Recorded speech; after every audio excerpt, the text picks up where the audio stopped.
यहां पर हम मोमेंट ऑफ इनर्शिया पे बेस्ड प्रॉब्लम लेकर आए हैं, जैसा कि मैंने कहा था। क्वेश्चन देखिएगा क्या बोला गया है। 5 particle of mass 2 kg are attached to the rim of circular disc of radius negligible mass. Moment of inertia of system about an axis passing through center of the disk and perpendicular to its plane। तो आपको यहां पर disc पर 5 मास place किए गए हैं, 1 2 3 4 and 5, और इन सभी की डिस्टेंस r दे रखी है। आपको इसका मोमेंट ऑफ इनर्शिया निकालना है। सेंटर ऑफ मास के अबाउट एक एक्सेस है जिसके अबाउट आपको मोमेंट ऑफ इनर्शिया निकालना है। उसमें ऐसा बोला गया है कि डिस्क का मास नेग्लिजिबल है, mass of disc is negligible. तो mass of disc is negligible का मीनिंग हुआ कि मास ऑफ डिस्क जो लेना है वो 0 लेना है। तो देखिए total moment of inertia, disc का सेंटर ऑफ मास के अबाउट मोमेंट ऑफ इनर्शिया होता है m/2 r²। डिस्क का सेंटर ऑफ मास के अबाउट मोमेंट ऑफ इनर्शिया होता है m/2 r²। इस वाले मास का मोमेंट ऑफ इनर्शिया mr², इसका moment of inertia mr², third वाले का mr², फोर्थ वाले का mr², फिफ्थ वाले का mr²। और आपको ये मास 0 लेना है क्योंकि नेग्लिजिबल मास है। तो 0 divide by 2 multiply by r², और ये आ जाता है 5 mr²। तो सेंटर ऑफ मास के अबाउट आंसर आएगा 5 mr²। m और r की वैल्यू को पुटअप करेंगे तो आपको जो आंसर मिलने वाला वो मिलने वाला है 0.1 kg metre square. 0.1 kg metre square. Mass की वैल्यू पुटअप कीजिए 2 और r की वैल्यू को पुटअप कीजिए। नेक्स्ट क्वेश्चन में देखिए क्या बोला गया है। नेक्स्ट क्वेश्चन में बताया गया है a circular disc x of radius capital R is made from an iron plate of thickness T and another disk y of radius 4r is made of the iron of thickness। आपको second first plate की thickness T दे रखी है और second plate की thickness कुछ discuss की गई है T/4। तो यहां पर x और y सर्कुलर डिस्क बोला गया है। ये रहा डिस्क आपके पास में जिसका आपको थिकनेस बताया गया है। यहां थिकनेस इसका T है, यहां पर एक डिस्क और है जिसका थिकनेस T/4 है। यहां रेडियस 4r है और यहां रेडियस r है। Then the relation between moment of inertia Ix and Iy will be given by. ये फ्रेम भी आयरन की है और दूसरी फ्रेम भी आपके पास में आयरन की अवेलेबल है। आपको Ix और Iy इन दोनों की वैल्यू को बताना है कि दोनों की वैल्यू कितनी होगी। तो डियर स्टूडेंट, किसी भी डिस्क का moment of inertia centre of mass के अबाउट जो होता है वो होता है mr²/2। तो मैं ये कह सकता हूं moment of inertia of x will be given as mass of x radius of x का square divide by 2। Moment of inertia for y mass of y radius of y का स्क्वायर डिवाइड बाय 2। एक है Ix और दूसरा आपके पास में Iy। तो हमें मास नहीं पता, रेडियस नहीं, रेडियस के बारे में डिस्कशन हुआ है।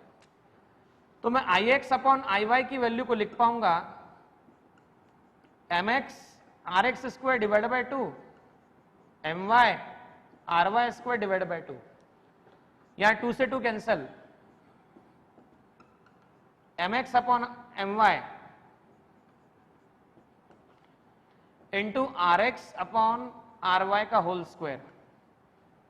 अब चेक कीजिए rx की वैल्यू दे रखी है r, ry की वैल्यू आपको दे रखी है 4r, लेकिन mx और my दोनों अवेलेबल नहीं है। हाँ, एक हिंट गिवन है कि ये भी आयरन का बना हुआ और ये भी आयरन का बना हुआ है। दोनों आयरन के बने हुए हैं लेकिन मास गिवन नहीं है।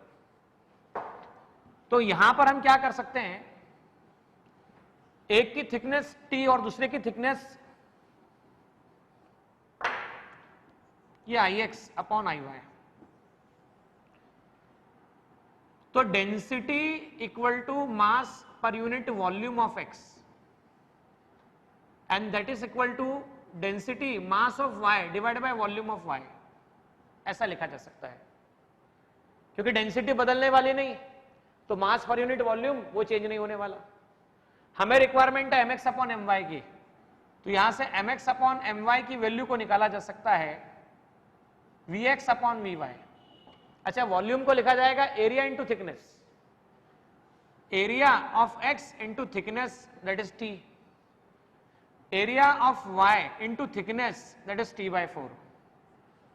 तो mx अपॉन my की वैल्यू आपके पास आती है ax अपॉन ay इंटू 4। कैसा लिख सकते हैं आप, यहां t से t कैंसिल हो जाएगा, तो ये आ जाएगा आपके पास में 4 इंटू ax अपॉन ay पाई rx का स्क्वायर पाई ry का स्क्वायर इंटू 4 टाइम्स, पाई से पाई कैंसिल हो गया, तो आपके पास में mx अपॉन my की value 4 times rx upon ry इसका स्क्वायर आने वाली है। अब जैसे ही इस वैल्यू को आप यहां पे पुटअप करते हो तो देखिए ix अपॉन iy इसकी वैल्यू को लिखा जा सकता है 4 टाइम्स rx अपॉन ry का स्क्वायर, rx अपॉन ry इसका स्क्वायर, तो rx अपॉन ry का स्क्वायर और स्क्वायर, तो total 4 into rx upon ry की पावर 4 ऐसा लिखा जा सकता है। अब आपको पता है rx की वैल्यू r गिवन है और ry की वैल्यू 4r गिवन है, so value of rx that is r, value of ry equal to 4r, तो ix upon iy that will become 4 times r upon 4r का power 4। ये cancellation होता है 4 divide by 4 की power 4, ना 4 divide by 4 की power 4 को लिखा जा सकता है 4 क्यूब इंटू 4 डिवाइड बाय 64, तो ix अपॉन iy की वैल्यू आती है 1 upon 64, ix upon iy is given as 1 upon 64, या मैं कह सकता हूं iy equal to 64 times of ix, iy is given as 64 times of ix। Now next problem को देखिएगा आप, नेक्स्ट प्रॉब्लम में क्या बोला गया है। Moment of inertia of uniform circular disc about diameter is I. The moment of inertia about an axis perpendicular to its plane and passing through point on its rim is given by. यहां पे ऐसा बोला गया है कि diameter के about circular disc का जो मोमेंट ऑफ इनर्शिया होता है उसको I माना गया है। देखिए यहां पर हम जानते हैं डायमीटर के अबाउट सर्कुलर डिस्क का मोमेंट ऑफ इनर्शिया एक्चुअलिटी में mr²/4 होता है। अब आपसे बोल रहा है the moment of inertia about an axis perpendicular to its plane and passing through point on rim, मतलब आपको मोमेंट ऑफ इनर्शिया इसकी वैल्यू निकालना है, IT की वैल्यू, जबकि आप जानते हैं परपेंडिकुलर टू प्लेन IC की वैल्यू आती है mr²/2।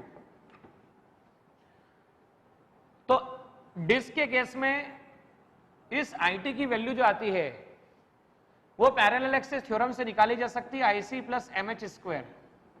So IT equal to IC mr²/2 plus m into r², तो इसे लिख सकते हैं आप 3/2 mr², और हमें किसका यूज करना है, mr²/4 को आप I लिखते हैं, तो 3/2 इंटू 4 mr²/4 ऐसा मैं लिख सकता हूं, 2 2 जा 4 हो जाएगा, इसके बाद में 2 3 जा 6, और ऐसे लिख सकते हैं आप I।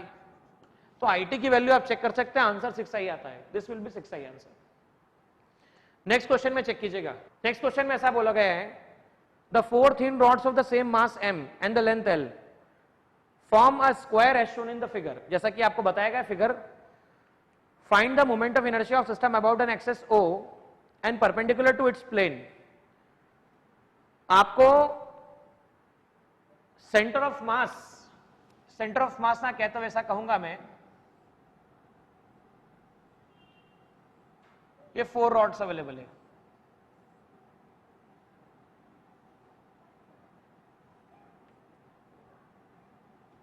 ये आपके पास में इस तरह से अवेलेबल है। यहां से हम कह सकते हैं ABCD सभी की लेंथ L दे रखी है। This length L, this length L, this length L and this length L। आपको O इस एक्सेस के अबाउट मोमेंट ऑफ इनर्शिया निकालने की जरूरत है। परपेंडिकुलर टू प्लेन O से पास होने वाली एक्सेस के अबाउट। तो आप ये बात जानते हैं, ये स्क्वायर है और यहां से यहां तक का सेपरेशन L/2 होगा, ये सेपरेशन L/2 होगा, ये सेपरेशन L/2 होगा और ये सेपरेशन L/2 होगा। सिमिलरली ये सेपरेशन भी आपके पास में L/2 होने वाला है।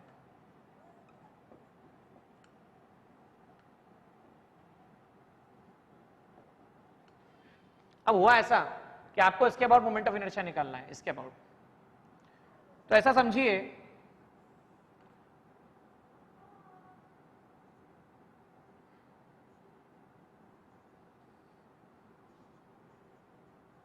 H की वैल्यू L/2। अगर हम रॉड का सेंटर ऑफ मास के अबाउट मोमेंट ऑफ इनर्शिया निकालते ये वैल्यू, तो आप जानते हैं किसी भी रॉड का सेंटर ऑफ मास के about perpendicular to length moment of inertia ml²/12 आता है, ml²/12। लेकिन हमें यहां इसके अबाउट निकालना है IO। मैं इसे कह देता हूं IC, इसे कह देता हूं IO। तो moment of inertia parallel axis theorem की मदद से IO equal to IC plus M into H², ऐसा लिखा जा सकता है। So IO equal to IC plus MH², IC की वैल्यू ml²/12। ये पैरेलल एक्सिस थ्योरम देखिए यहां पर अप्लाई हो जाएगी, ये थ्योरम पैरेलल एक्सिस थ्योरम। एक ये वाला एक्सिस और ये वाला एक्सिस, दोनों एक्सिस पैरेलल है। H equal to L/2, M L/2 का होल स्क्वायर। अच्छा, ये आपने निकाला सिंगल रॉड के लिए, इसके लिए निकालेंगे, इसके लिए तो देखिए ये रहा IO, ये डिस्टेंस आई L/2। आप इसके लिए निकालेंगे तो ये रहा IO, ये रहा IC, ये डिस्टेंस L/2। आप इसके लिए निकालेंगे, देखिए इसके लिए निकालेंगे IO, तो ये डिस्टेंस L/2 और ये रहा IC। तो चारों के लिए सेम आने वाला है। तो जो भी हम आंसर निकालेंगे उसका 4 टाइम्स हमारा आंसर होगा। तो यहां पर IO विल बी, मतलब final answer of moment of inertia will be 4 times of IO। या मैं I' कह देता हूं, इसे I' और इसे IO कह देता हूं, I'। ये आगे आपके पास ml²/12 plus ml²/4, 4 times ml² plus 3 ml², 4 times ml²/3, तो 4/3 ml², ये इसका फाइनल आंसर आता है 4/3 ml²। तो यहां पे 4/3 ml² निकाला जा सकता है।